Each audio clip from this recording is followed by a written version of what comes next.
Welcome again to another edition of Secrets of Meaning, the podcast of Jewish Sacred Aging. I'm your host, Rabbi Richard Address.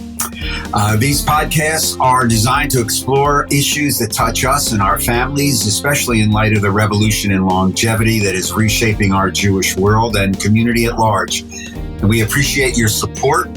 You can follow us and listen to previous podcasts by going to our website, www.jewishsacredaging.com, as well as visiting us on the Jewish Sacred Aging Facebook page. And we thank you, of course, for your donations to help us further our work.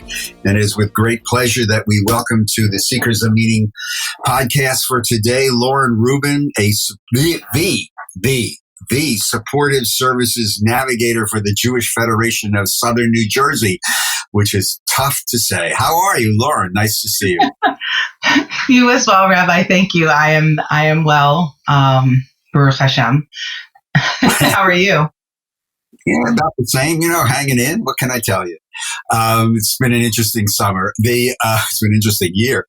Anyway, we want to talk a little bit about something very topical that you're aware of, and and I want to thank you very much for your willingness to come on the podcast and talk about this. The whole issue of Black Lives Matter, Jews of color, as is a phrase that is being tossed around, the impact of all this upon the Jewish community, and you, more importantly, you personally, as an African American, as somebody who's chosen to be Jewish. I'm very interested in exploring some of these ideas with you and getting your take. As somebody from a different generation, I think I'm safe in saying that we're probably a few years apart. All right. But both working in the Jewish community, and because you're working in the Jewish community, it sort of like gives you a foot in a variety of different communities. What brought you to Judaism? You, in our previous exchanges before we went on, you didn't come to this because of a romantic relationship, as many people do. What called you? What motivated you to do this? I like to say that I feel like Hashem put me in the center of a maze and then said, Hineni, come find me. So I found myself on a spiritual journey my whole life. My parents were hippies, so they felt like they wanted their children to be good people and to find ourselves, find religion, find that spiritual meaning for ourselves. So we were never baptized. We never went to church. I was always envious of my friends who went to church with their families. And I would often go to church with my paternal grandmother when I would visit her in Pennsylvania. So I had always been looking for that. I signed myself up for Vacation Bible School when I was like 12, get the church around the corner. And the staff were surprised when my mother didn't come and pick me up. I just rode my bike home. My parents were very open and supportive. So as I learned more about Christianity, I felt that there was a void for me as an individual, and I found that Judaism was filling that void. So I confided in some friends who are members of Adath Emmanuel, and I attended a service, the Friday evening Shabbat service with Rabbi Basaf at the time, and within minutes of talking, he says, I think you need to call my secretary and schedule an appointment so that we can talk. And I was very much like a character on a well-known HBO television show who converted to Judaism. I had already read multiple books at that point. I had already come to a decision that I thought Judaism was the right fit for me. And so Rabbi's exact words were, your knowledge of Judaism is beyond the scope of the Intro to Judaism course. So we're going to need to meet individually. And we did. We did every Wednesday. And I apologize, I can't remember how many months we met for, but my Bet Din and Mikvah immersion anniversary is actually coming up in August. And I believe this podcast will air right around that week. Well, congratulations. And that'll be 13 years. Wow. Thank you. It'll be my bat mitzvah year. I'm have your bat mitzvah. That would be really cool. That would be really cool. In some of our communications, you write a very, very interesting little snippet of a phrase that you describe yourself as being, quote, caught between being a person of color and a Jew, unquote. What do you mean by that? So, when situations happen, when there is an incident that occurs in the African American community, I feel that as someone who is African American. And when there's an issue that happens in the Jewish community, I feel that as a Jew. So when Deshaun Jackson posted his post quoting Hitler, or so he thought he was quoting Hitler, it was very disheartening. It was disheartening to hear that because, one, I didn't see anything in his post that was uplifting to the African American community, but also, too, because his words were very hateful. And I think it came from a place of ignorance, to be candid, that he did not know that his words would be considered hurtful to anyone. And I felt that there are times when my African American friends and family will be very vocal about something that's happening in the African American community, and I feel that my Jewish friends and family will be vocal about something that's happening to the Jewish community. But up until recently, there was no intersection where that met. There was no, I didn't see my Jewish friends posting about things that were affecting the African American community until George Floyd. And I think collectively as a country, on top of COVID, on top of all of the stress and anxiety of people losing their jobs, of the uncertainty of not knowing if someone's going to be sick, if someone's going to be able to continue to work or keep their home, or whether or not they can send their children to school, all of those losses, that sense of normalcy that we had, just the fear of being sick, this unknown illness, experiencing death. I know lots of people, unfortunately, who have died since quarantine has started. So on top of all of these stressors, we as a nation, we as a world, we collectively witnessed a man being tortured and murdered. And under normal circumstances, you get counseling for that. You get trauma-informed crisis response counseling for that. And no one did. Everyone was at home. Everyone was in their homes. Everyone was in quarantine. And I think people really saw that as the straw that broke the camel's back. A lot of people said enough is enough. And people who said, I will no longer be silent, really took action. They took to their social medias. They were posting Black Lives Matter. They were attending protests and reaching out to organizations to see how they could be agents for change, which is wonderful.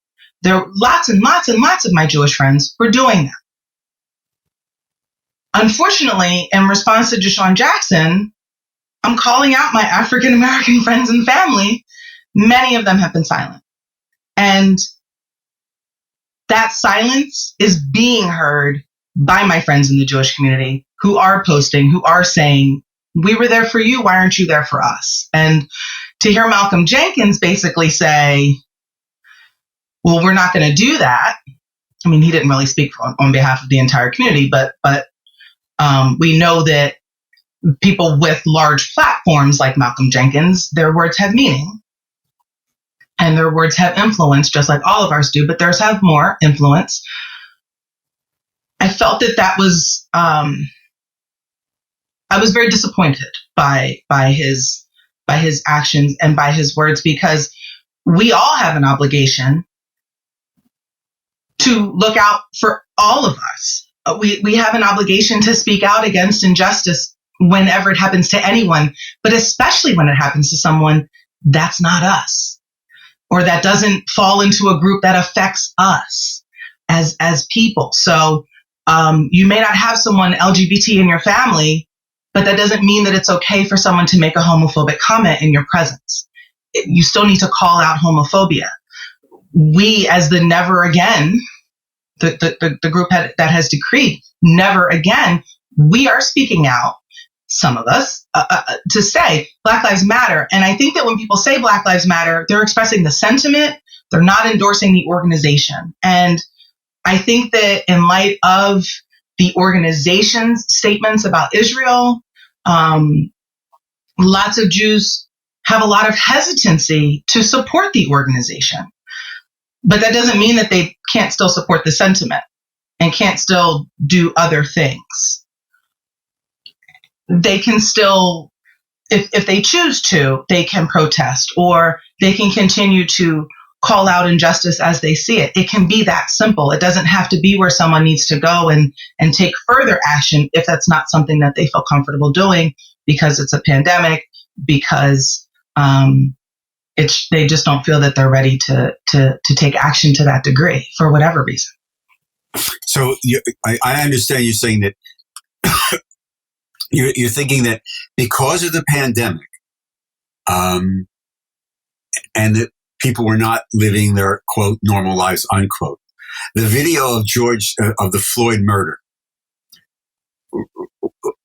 because people were in sheltering or whatever you want to call it, that helped spur the rather overt and powerful social reaction. The flip side of that is, do you think then if there was no pandemic and that had just gone on the news at 6:30 at night and the usual 30-second soundbite, and people were just out there living their lives normal, it would not have had the same reaction? Do you think the pandemic then, from what I'm understanding you saying, that helped start the social action?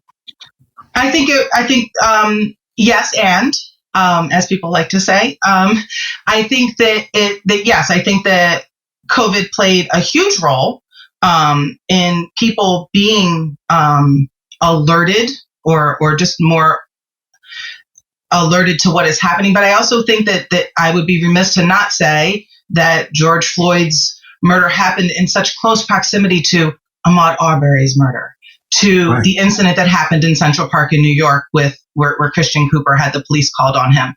I think because information is that has traditionally been questioned, he said, or he said, she said, accusation is now being backed up because everyone has a device. Everyone has the ability to record, and we all have our own platforms. Philando Castile was murdered on Facebook Live. And people were able to view that. People now have their own outlet, their own platform. And when something is inflammatory, such as what happened in Central Park, it gets shared and it goes viral. And I think that I think it was a collective outrage. I think people have just said, like, when will it end? I know that's where I was. I know when I was already feeling frustrated and feeling unsafe when I heard about what happened in Central Park. And then within hours, George Floyd was killed. So I think for me, it was the straw that broke the camel's back. To be very candid, I think I cried for a good solid week. Like, can't form a thought. And anytime I tried to form a thought, I just cried. I just couldn't understand. I felt a sense of fear. I live in Cherry Hill, and I will admit I was afraid to go for a walk around my own neighborhood. I've lived here for 2.5, almost 3 years, and I had never felt unsafe until I then thought, well, someone might think that I don't belong here, and someone might shoot me like they've shot Ahmaud Arbery or Breonna Taylor in her own home, asleep in her own bed. Like, it then made me question, am I next? And I think a lot of people of color have had that thought, have had that fear. What is it that I need to do to protect myself so that this doesn't happen to me? Because this could happen to me, because it's happening to people that look like me. And that's the reality, I guess. Lauren, how do you begin to then translate to the Jewish community, let's just say of our area? Mm-hmm. Caucasian, who've never had to walk to, when they get in their car and drive, or they're coming home late from a meeting, it's 11:30 at night, and they're driving down, they don't think about the fact that they could be profiled because they may be a black man driving in a suburban neighborhood by themselves at 11 o'clock at night, maybe going home, just going home. Sure. How do you begin? Because as you wrote to me, you walk in these two worlds. How do you begin to explain to the people in the pew, okay, that if I go out and if I'm driving down Route 70, I don't, nobody knows. We never have it. How do you begin to? Because I'm going to say the majority of our community, they don't understand our community. They just don't. They're not able to understand that in their gut, in their kishkas. How do you teach people that? Well, I'm thankful that people have been open to wanting to hear about what this experience is like. But I think that that's the first step, is to be open to hearing it, because people are going to speak from their hearts, and they may say some things that may cause people to question their own experiences. And it's not to blame anyone. It's not to make anyone feel badly. It's just people sharing their own experiences. I think that one of the best ways to do that, and again, I'm going to sound like a social worker, you want to create a safe space for someone to feel like they can share their feelings without being questioned, without judgment, without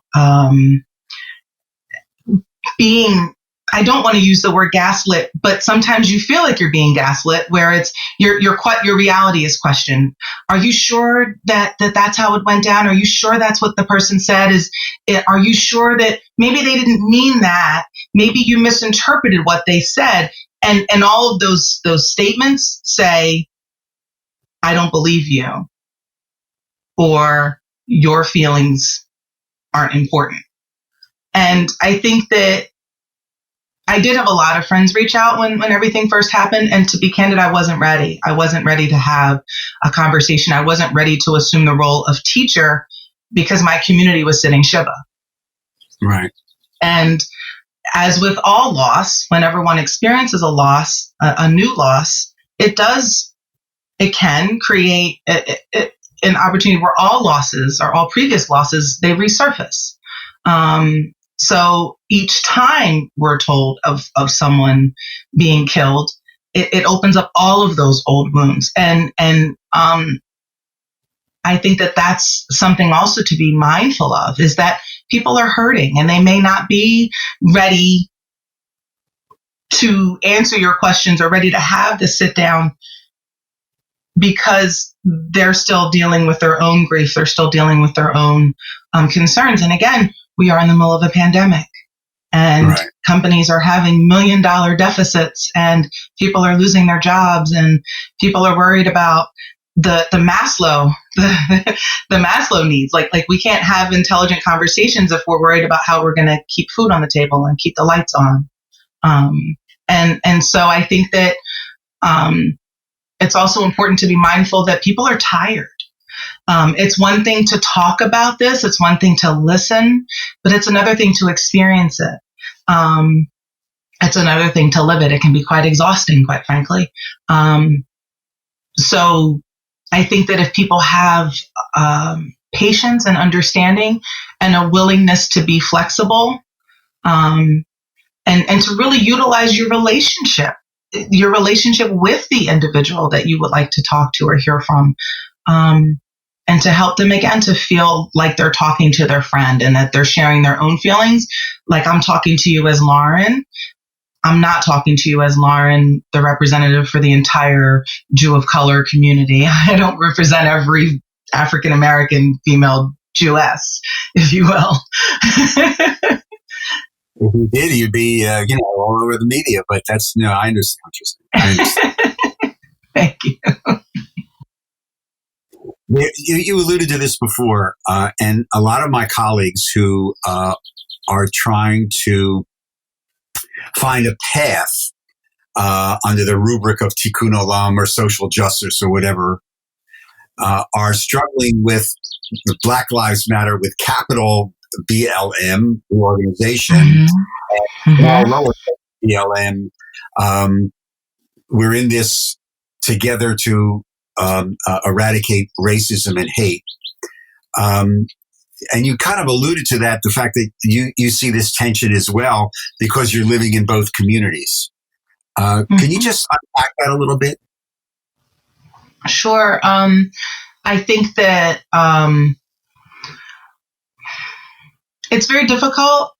I think when there is a conflict between the two communities because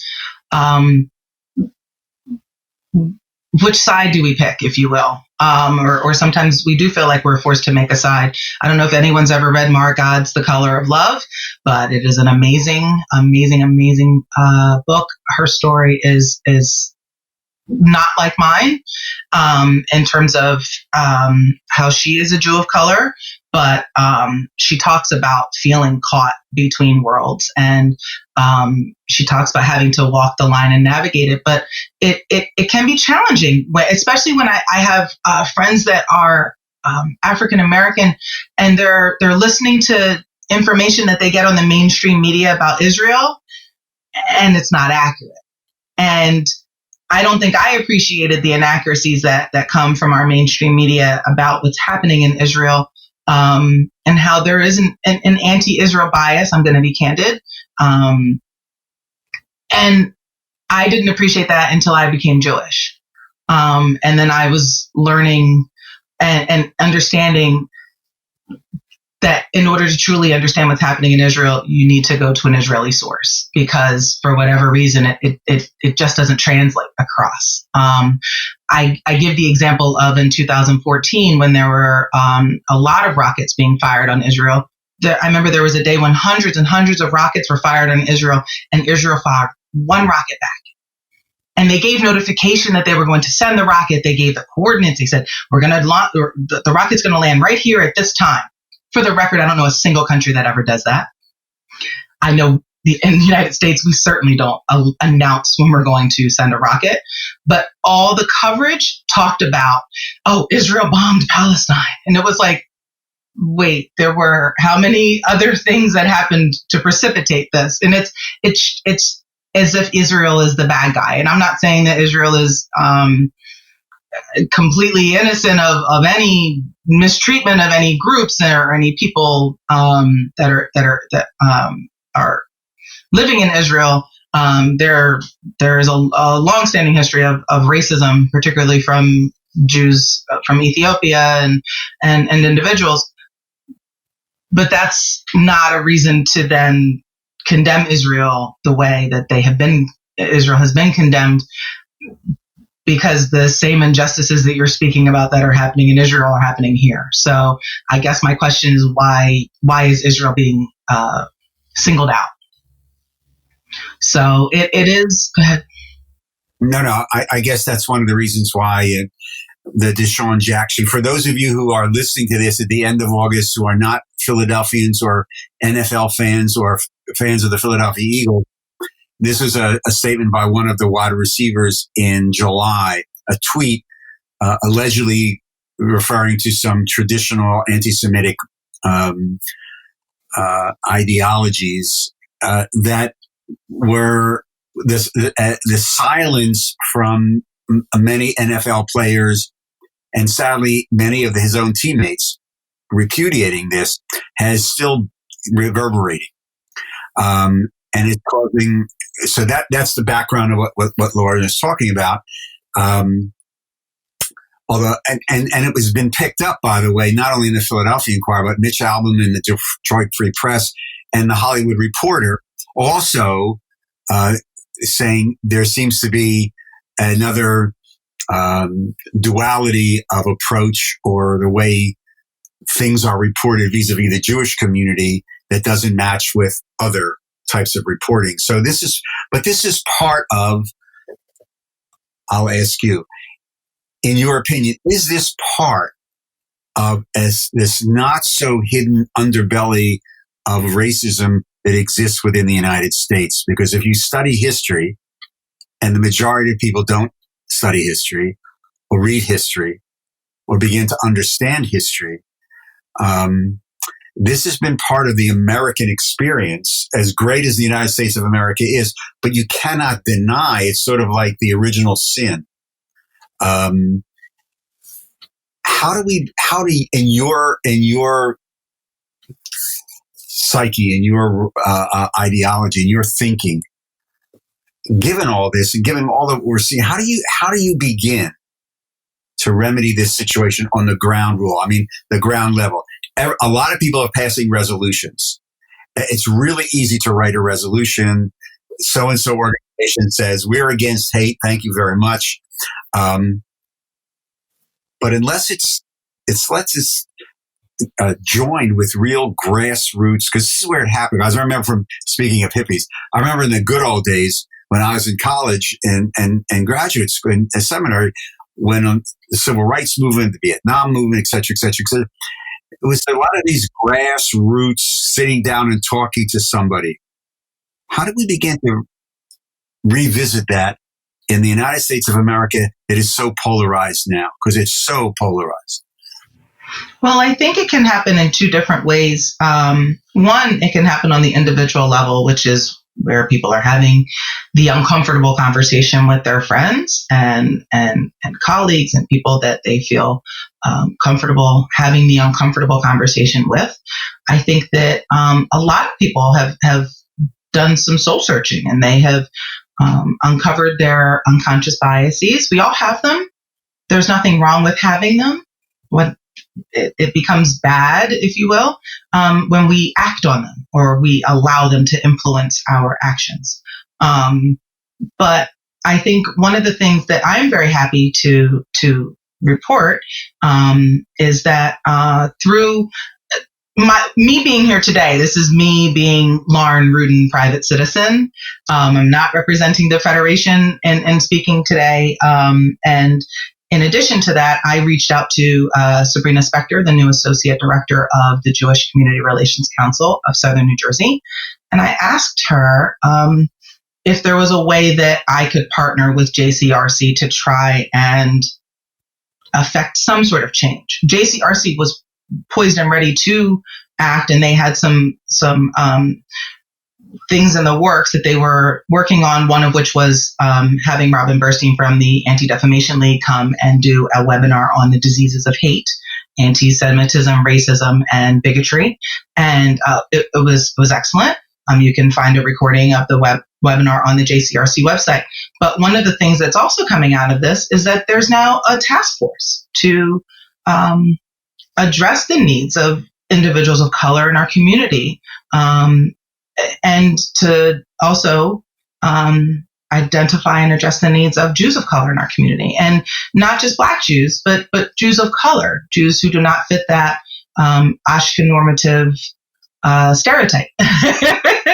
But we had a town hall on June 30th where I interviewed I moderated a webinar where we had African-American Jews speak about their experiences. And it was well received by our community. And I know that there's talk about like a part 2 because of the demand. But I think that that's how real change happens. I did not feel comfortable protesting. I am in a pod with my family, and I go and see my parents who are in their 70s, who are both cancer survivors. So I did not feel like I could take the risk to risk their health. But I chose to take action another way. And I felt that as a social worker, we're trained that we're agents for change. So I wanted to do that. I wanted to be the change that I wish to see in the world, if you will, and to be part of the solution. And the opportunity was there. And I think that if people feel so inclined, they can see how they can become involved. It can be something as simple of supporting communities of color by supporting businesses owned by individuals of color. And it doesn't have to be where you go out of your way to do it. It could just be, they provide this company provides a great service. I'm gonna do that. Or instead of buying a cheesecake from the bakery at the grocery store, you can buy it from a small-owned business. There's an African-American owned company that makes cheesecakes right outside of Glassboro, New Jersey. So it's not a big inconvenience. It's not a big hardship. It just could be a minor shift in thinking in terms of trying to support small business, family-owned business, businesses owned by women, businesses owned by people of color. Well, and putting on my old department head hat for the union, we studied all the demographics of the changing Jewish family in the 90s and the whatever the last decade was, the aughts or whatever. We made it a point every time we went out to a congregation to say, there is no such thing as a normative Jewish family. It just does not exist in the 21st century United States, especially in the non-Orthodox community, that we are representative of all different. And I said, all you have to do is either look at the faces in your religious school or go to one of our camps and look at the faces of the campers. It's a very different,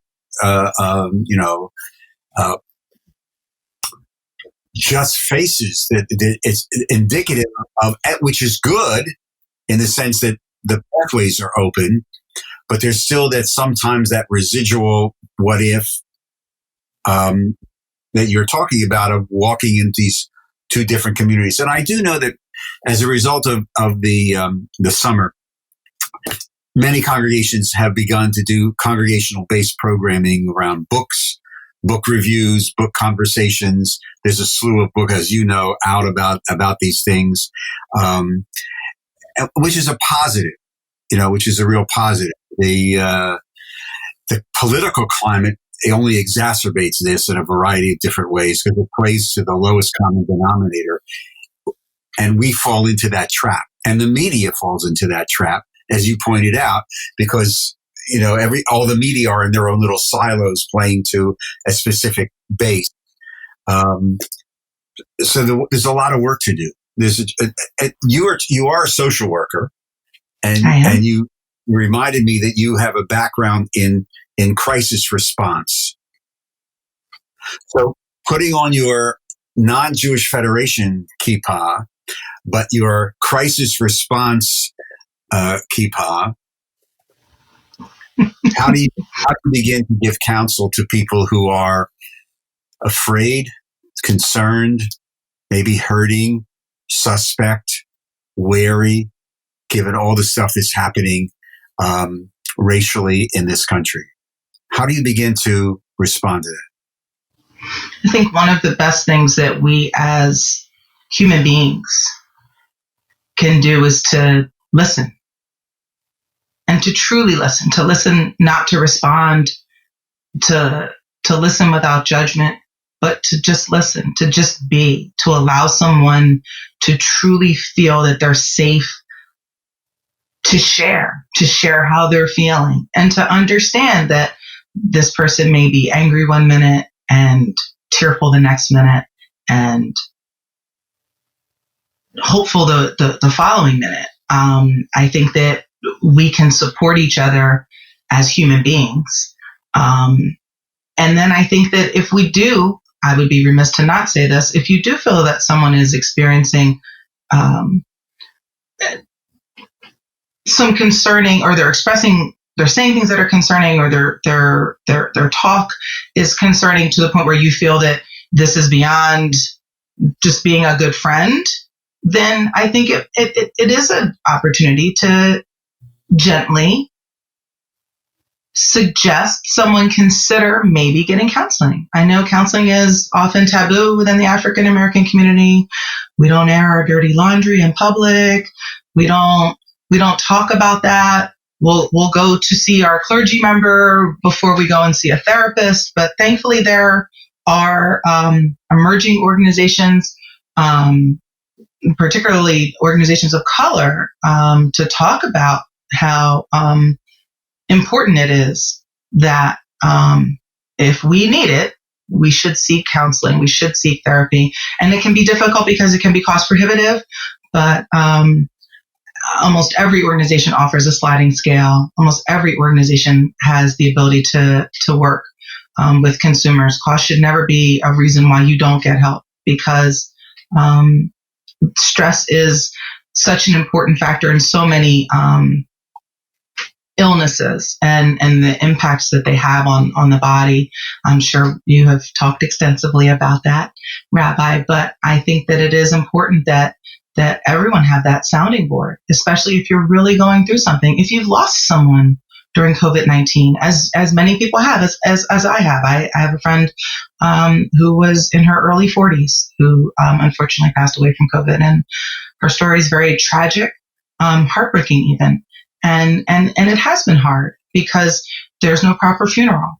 There's no proper mourning. There's no way to grieve as a community. There's no way to properly fulfill that mitzvah of comforting a mourner the way we normally would. And people who have experienced loss before the pandemic, unfortunately, they know what they're missing because they know what they would have been getting from their communities before the pandemic. So it's important for us to not take things personally as we're listening to people, to not feel like we have to correct something or right a wrong or be made to feel guilty for not knowing something. Like, I know when Juneteenth happened, there were so many people that said, I never learned about this in school. And I said, I didn't either. I actually was talking to someone I went to high school with, a Caucasian woman who now lives in Georgia. And she's like, I'm embarrassed that I didn't know this. And I said, you shouldn't feel embarrassed.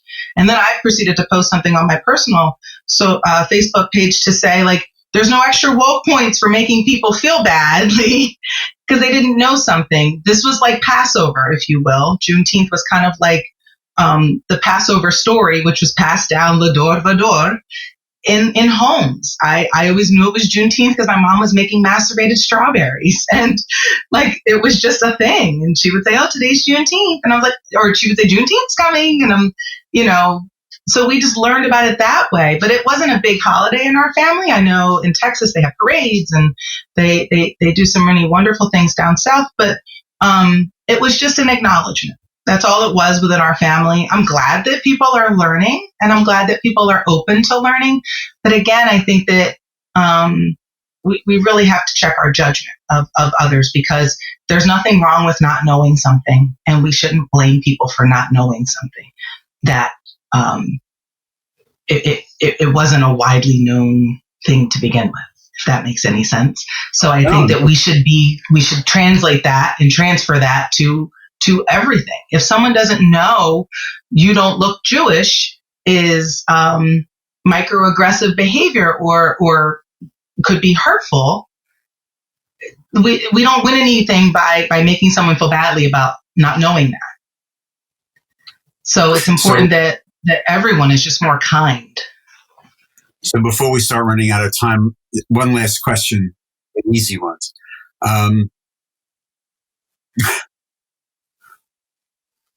What is it about your Judaism that gives you hope, that sustains you in this moment of great social unrest and also great social possibility? What is it about your Jewish affiliation, your Judaism, your Jewish neshama that says we can do this? I think what gives me hope is that we as a community, we as a world are still compassionate.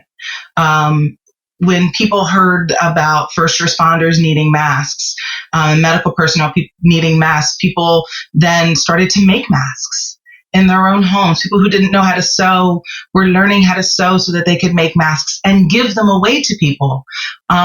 People were making a point of going and participating in car lines, and people were making a point of participating in food trains and looking out for their neighbors and seeing ways that they could help. If someone needed to buy groceries, people want to volunteer to do anything. So I think that we are all inherently good in our spirits, and I think that we want to see things get better. I think everyone is acknowledging that this isn't a good situation for anyone to be in as a country. So I think that for me, I have hope that we can be better I feel that we're in this situation so that we can do the soul searching and the work. We're like caterpillars in the cocoon, if you will, so that when we emerge, we can be butterflies. And I know that's very sunshine and rainbows, but I have hope that